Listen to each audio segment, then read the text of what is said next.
साबिक सदर परवेज मुशर्रफ की जो अपीलों पर समाअत हुई है वो भी इटसेल्फ एक बहुत बड़ी डेवलपमेंट है। इन दोनों मामलों पर बात करेंगे इस वक्त। पाकिस्तान बार काउंसिल के जो एग्जीक्यूटिव कमेटी के चेयरमैन हसन रजा पाशा साहब ने भी ज्वाइन किया है। अस्सलाम वालेकुम हसन रजा पाशा साहब, बहुत बहुत शुक्रिया आपके वक्त के लिए। सबसे पहले तो परवेज मुशर्रफ गद्दारी केस में वो अपीलें जो गुज़श्ता 4 साल से समाअत के लिए मुकर्रर नहीं हुई थी, बिलाखिर 4 साल बाद खुली अदालत में समाअत के लिए मुकर्रर हो गई, और उनमें एक अपील तो आपकी भी थी जो उस ट्राइब्यूनल के फैसले के खिलाफ लाहौर हाई कोर्ट ने जो ट्राइब्यूनल के अगेंस्ट फैसला दिया था उस पर थी।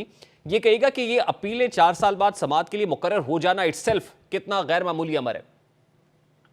देखिए, ना सिर्फ ये केस बल्कि कई और ऐसे इंपॉर्टेंट केसेस हैं जिनको अरसा दराज से नहीं लगाया गया। मसलन एक साबिक chief justice Peshawar high court सेठ साहब, मरहूम वकार सेठ साहब, उनका एक केस वो जो उन्होंने फाइल किया हुआ था out of turn seniority basis पे सुप्रीम कोर्ट में एलिवेशन के हवाले से, वो भी अभी तक नहीं लगा। उन्होंने जो आर्मी कोर्ट्स से सजा याफ्ता मुल्जमान थे उनका केस जो उन्होंने बरी कर दिए थे, उनका केस अभी तक नहीं लगा। तो ऐसे काफी सारे केसेस हैं जो मेरा ख्याल है आप जिस तवातर से लग रहे हैं, hopefully with in a month और 2 सारे फिक्स भी होंगे और डिसाइड भी होंगे।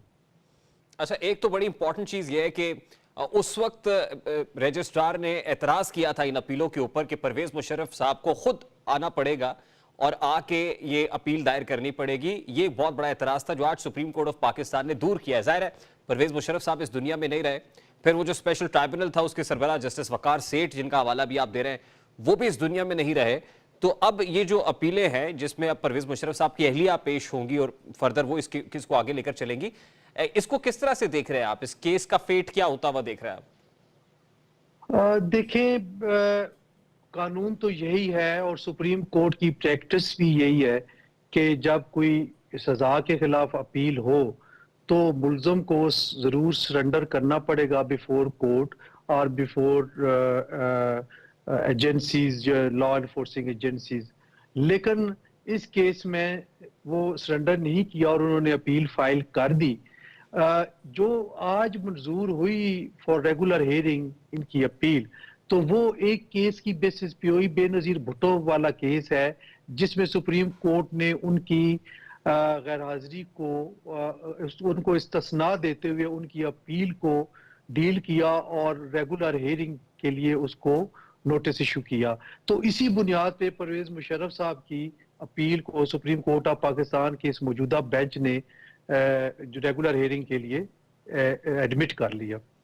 अच्छा, यानी ये टेक्निकल ग्राउंड्स पे रजिस्ट्रार ऑफिस के एतराजात को दूर किया गया, अदरवाइज तो जाहिर है कि खुद पेश होना जरूरी है क्योंकि इस केस में परवेज मुशर्रफ साहब तो इस दुनिया फानी से कूच कर गए, वो तो है नहीं, तो टेक्निकली रजिस्ट्रार ऑफिस के एतराजात को दूर किया गया है। अब सुप्रीम कोर्ट ऑफ पाकिस्तान के पेश नजर क्या है? देखिए, एक तो वो अपील है जो परवेज मुशर्रफ साहब की थी, दूसरी वो अपील है जो आप लोगों की है जिसमें आपने लाहौर हाई कोर्ट के उस फैसले को जो 3 रुकनी बेंच ने दिया था, जिसमें जस्टिस मज़ाहिर अली अकबर नकवी भी थे, जिसमें जस्टिस अमीर भट्टी भी थे जो इस वक्त chief justice Lahore high court है, यानी 3 रुकनी बेंच था लाहौर हाई कोर्ट का।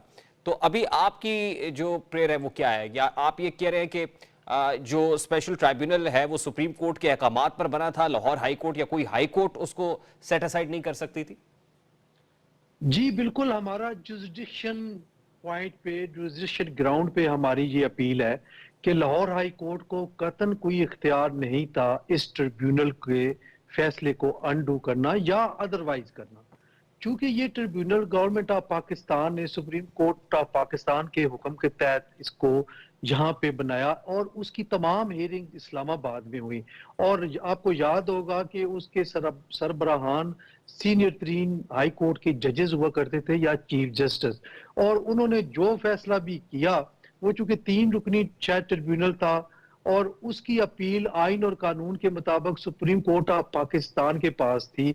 और इसी वजह से जनरल परवेज मुशर्रफ ने वहां से बरी होने के बावजूद डिससेटिस्फाई थे वहां के अपनी फेवर में फैसले को, तभी उन्होंने सुप्रीम कोर्ट ऑफ पाकिस्तान में उसको चैलेंज किया उस सजा को क्यों। और इसीलिए आज चीफ जस्टिस साहब ने पूछा कि आप किस हवाले से आप अपील में आए, और उनके वकील साहब ने बताया कि हमने आइन और कानून के मुताबिक appeal supreme court of Pakistan में फाइल की है। हमारा केस 184(3) का नहीं है, बल्कि एक अपील जो है वो हमने फाइल की है उस जजमेंट के खिलाफ जिस जजमेंट में परवेज मुशर्रफ साहब को सजा हुई थी। अब एक तरफ तो उनके वकील हैं जो परवेज मुशर्रफ की उस सजा के खिलाफ अपील कर रहे हैं, दूसरी तरफ आप हैं जिन्होंने लाहौर हाई कोर्ट के खिलाफ अपील किया, उस फैसले के खिलाफ जो स्पेशल ट्राइब्यूनल के अगेंस्ट आया था। लेकिन परवेज मुशर्रफ साहब दुनिया में नहीं है, यानी जो ट्राइब्यूनल का फैसला है अगर उसको बरकरार रखा जाता है तो अब एक मुलजिम जो है वो तो अब इस दुनिया में नहीं रहा, तो फिर इस फैसले की सिग्निफिकेंस क्या होगी? मैं समझता हूं कि इसकी बड़ी सिग्निफिकेंस है। एक ऐसी तल्ख हकीकत है जो कि सबको माननी पड़ेगी, और हम अभी भी कन्विंस्ड हैं कि जो इल्जामात परवेज मुशर्रफ साहब पर लगाए गए थे और जिनके तहत आर्टिकल 6 की कार्रवाई हुई वो बिल्कुल दुरुस्त थे। और ट्रिब्यूनल का फैसला भी तमाम जो शहादतें हैं उनको कलम बंद करने के बाद बड़ी डिटेल के साथ ये फैसला हुआ था और बड़ा दुरुस्त फैसला था। और इसकी वजह यह है कि ताकि किसी और ताले आजमा को मौका ना मिले कॉन्स्टिट्यूशन को खत्म करने का, कॉन्स्टिट्यूशन को सस्पेंड करने का, या कॉन्स्टिट्यूशन को जो है किसी हवाले से भी वो बिल्डोज करने का। तो हम समझते हैं कि इसका फैसला सुप्रीम कोर्ट ऑफ पाकिस्तान की तरफ से आना चाहिए और ये मसला वंस फॉर ऑल सेटल होना चाहिए। आपने देखा होगा कि पाकिस्तान में अगर आप पाकिस्तान की तारीख देखें तो आपको नजर आएगा कि जब भी कोई ताले आजमा, कोई आमर आया, उसने कॉन्स्टिट्यूशन को सस्पेंड किया, कोई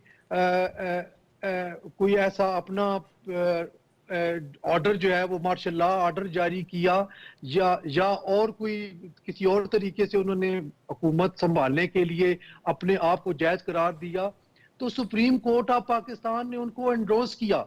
सुप्रीम कोर्ट ऑफ पाकिस्तान ने हर आमर को जिसने आइन के साथ गद्दारी की, आइन को सस्पेंड किया, उसको एंडोर्स किया। बल्कि सुप्रीम कोर्ट ने तो यहां तक कि परवेज मुशर्रफ को 3 साल के लिए अमेंडमेंट की भी इजाजत दे दी। तो मैं समझता हूं कि ये फैसला आना जरूरी है ताकि कम अज कम मुस्तकबिल में इस कौम के साथ, इस मुल्क के साथ ऐसा खिलवाड़ ना हो सके और कोई भी आइन को सबोटाइज ना कर सके, आइन को सस्पेंड ना कर सके और कोई गैर आइनी इकदाम ना कर सके।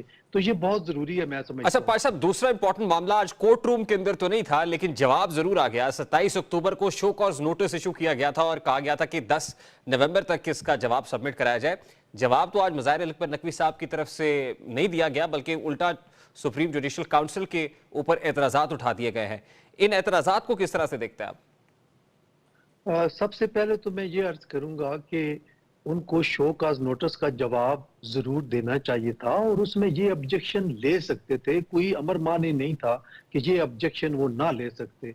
बहरहाल एक बस उन्होंने मिस कर दी और उन्होंने शो काज नोटिस का जवाब नहीं दिया, बल्कि लास्ट डे पे उन्होंने जो एक ऑब्जेक्शन पिटीशन दे दी, तो वो भी मैं समझता हूँ कि गैर जरूरी है, क्योंकि जो इंक्वायरी कमीशन की तश्कील हुई थी उसमें जस्टिस काजी फाइसा और जस्टिस नईम अफगान शामिल थे और उन्होंने कोई कार्रवाई नहीं की थी, सिर्फ नोटिस इशू किए थे पार्टीज को और ऐसा कोई ऑब्जर्वेशन नहीं आई थी उनकी तरफ से, कोई ऑर्डर नहीं आया था जिसकी वजह से जस्टिस मज़ाहिर अली अकबर नकवी साहब ये बात करें कि जनाब ये तो बायस्ड है। क्योंकि बायस साबित करने के लिए उनको कोई ऐसी चीज सफा मिसल पे लानी पड़ेगी कि जिससे ये साबित हो कि उस कमीशन ने हेयरिंग के दौरान ये बात की है। कमीशन ने तो उनके मुतल्लक कोई बात नहीं की। तो मैं नहीं समझता कि इसमें कोई सब्सटेंस है और यकीनन मुझे लगता है कि शायद जो सुप्रीम जुडिशल काउंसिल है वो उनके इस ऑब्जेक्शन को मुस्तरद कर दे। तो क्या सुप्रीम जुडिशल काउंसिल एकतरफा कार्रवाई भी कर सकती है? यकतरफा कार्रवाई जाहिर है, इनको नोटिस जारी होंगे और एक बस उन्होंने मिस कर दिए। जैसा कि मैंने पहले कहा, उनको जवाब देना चाहिए था तफसील के साथ शोकाज नोटिस का, उसमें बड़ी अहम किस्म के सवालात किए गए थे उनको, तो उन्होंने नहीं जवाब दिया और वो टाइम फ्रेम जो है वो गुजर गया।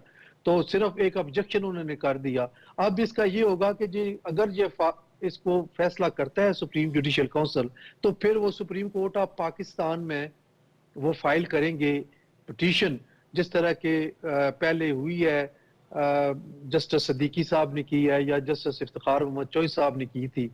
तो उनकी यही ख्वाहिश होगी कि ये ओपन कोर्ट में समाप्त हो, शायद लास्टली इसका बेनिफिट लेना चाहते लास्टली हैं। जस्टिस शौकत सिद्दीकी का आपने हवाला दिया, तो वो केस भी अभी तक है। आने वाले दिनों में देख रहे हैं कि सुप्रीम कोर्ट ऑफ पाकिस्तान उसको भी टेकअप कर ले, क्योंकि उमरता बंदयाल साहब के दौर में तो नहीं हुआ। जी बिल्कुल, वो यकीनन वो करेंगे, वो करना चाहिए उनको, बल्कि वो तो इसी इंतजार में वो रिटायर भी हो गए। लेकिन मैं समझता हूँ कि ये उनके साथ भी ज्यादती है। वो इंसाफ के लिए दर बदर ठोकरें खा रहे हैं, उनको इंसाफ मिलना चाहिए जो भी है। और उन्होंने किसी ने उनकी किसी बात का जवाब नहीं दिया कि ये इन्होंने गलत कहा है और ये चीजें हैं, और ठीक है, वो अपनी एविडेंस लेके फिर रहे हैं। बहुत बहुत शुक्रिया। हसन रजा पाशा साहब हमारे साथ मौजूद